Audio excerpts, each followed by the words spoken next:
15ാം കേരള നിയമസഭയുടെ 13ാമത് സമ്മേളനം ഇന്ന് ആരംഭിക്കും. ഗവർണറുടെ നയപ്രഖ്യാപനത്തോടെ ആരംഭിക്കുന്ന സമ്മേളനത്തിൽ പുതിയ സാമ്പത്തിക വർഷത്തെ ബജറ്റ് അവതരിപ്പിക്കും. മാർച്ച് 28 വരെയാണ് സഭ ചേരുന്നത്. വിവരങ്ങളുമായി വിഷ്ണു കരുണാകരൻ ചേരുന്നുണ്ട്. Vishnu, good morning. ചുമതല ഏറ്റതു മുതൽ സർക്കാരും ഗവർണറും തമ്മിൽ ഒരു അനുനയത്തിലാണ് പോകുന്നത്. ഒരു ഏറ്റുമുട്ടലിനില്ല എന്നൊരു രീതിയിലാണ് ഇതുവരെ പോയിക്കൊണ്ടിരിക്കുന്നത്. ഇന്ന് ഗവർണറുടെ നയപ്രഖ്യാപനത്തോടെ നിയമസഭാ സമ്മേളനത്തിന് തുടക്കമാവും. കൂടുതൽ വിവരങ്ങൾ എങ്ങനെയാണ്? അതിര നിയമസഭാ സമ്മേളനത്തിൽ ഇന്ന് തുടക്കമാവുകയാണ്. 27 ദിവസം നീളുന്ന നിയമസഭാ സമ്മേളനമാണുള്ളത്.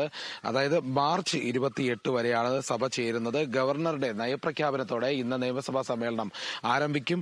ഏതായാലും 20, 21, 22 തീയതികളിൽ 3 ദിവസങ്ങളിലായി ഗവർണറുടെ നയപ്രഖ്യാപന പ്രസംഗത്തിന് നന്ദി രേഖപ്പെടുത്തുന്ന പ്രമേയത്തിന്മേലുള്ള ചർച്ചയുണ്ടാകും. തുടർന്ന് ഫെബ്രുവരി 7-നാണ് പ്രധാനമായും എല്ലാവരും കാത്തിരിക്കുന്ന സാമ്പത്തിക വർഷത്തേക്കുള്ള ബജറ്റ് അവതരണം ഉണ്ടാവുക. 2025 26 സാമ്പത്തിക വർഷത്തിലേക്കുള്ള ബജറ്റ് അവതരിപ്പിക്കും. ധനമന്ത്രിയാണ് അവതരിപ്പിക്കുന്നത്. ഫെബ്രുവരി 10, 11, 12 തീയതികളിൽ ഈ ബജറ്റിന്മേലുള്ള ചർച്ചയും ഉണ്ടാകും. ഫെബ്രുവരി 13 സാമ്പത്തിക വർഷത്തെ അവസാന ബാച്ചിലെ ഉപധനാഭ്യർത്ഥനകൾ പരിഗണിക്കുന്നുണ്ട്. തുടർന്ന് ഫെബ്രുവരി 14 മുതൽ മാർച്ച് 2 വരെ സഭ ചേരുന്നില്ല. 14 മുതൽ മാർച്ച് 2 വരെ സഭ ചേരാതിരിക്കും. അതിനുശേഷം വീണ്ടും വിവിധ സബ്ജക്ട് കമ്മിറ്റികൾ യോഗം ചേർന്ന് ഈ സമയത്ത് ധനാഭ്യർത്ഥനകളുടെ സൂക്ഷ്മ പരിശോധനയാണ് നടത്തിവരുന്നത്. ഏതായാലും മാർച്ച് 4 മുതൽ 26 വരെയുള്ള കാലയളവിൽ 13 ദിവസമാണ് ഈ ധനാഭ്യർത്ഥനകളുമായി ബന്ധപ്പെട്ട ചർച്ചകൾ നടത്തി ധനാഭ്യർത്ഥനകൾ പാസ്സാക്കുന്നത്.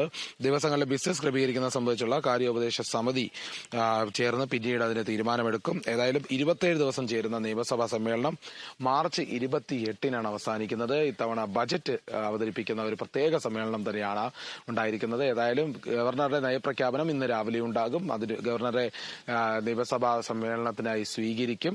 അതിനുശേഷം അദ്ദേഹത്തിന്റെ നയപ്രഖ്യാപന പ്രസംഗത്തിന് ശേഷമാണ് സഭാ സമ്മേളനം പൂർണ്ണമായി തുടങ്ങി വെക്കുക. ഏതായാലും ഈ നാളെയും മറ്റന്നാളും ശനി ഞായർ ദിവസങ്ങളിൽ സഭയുണ്ടാകില്ല. 20, 21, 22 തീയതികളാണ് ഈ ഗവർണറുടെ നയപ്രഖ്യാപന പ്രസംഗത്തിന് മേലുള്ള ചർച്ച നടക്കുന്നത്. നന്ദി പ്രമേയ ചർച്ചയുണ്ടാകുന്നത്. അതിര വിഷ്ണു, അതുപോലെ തന്നെ പിൻവലിച്ചെങ്കിലും വനനിയമ ഭേദഗതി അടക്കമുള്ള നിയമങ്ങൾ പ്രതിപക്ഷത്തിനെതിരെ പ്രതിപക്ഷം സർക്കാരിനെതിരെ ആയുധമാക്കാനുള്ള ഒരു സാഹചര്യമില്ലേ? തീർച്ചയായിട്ടും പ്രതിപക്ഷം വലിയ രീതിയിലുള്ള പ്രതിഷേധങ്ങൾ രംഗത്ത് കൊണ്ടുവരാനുള്ള ശ്രമം നടത്തും.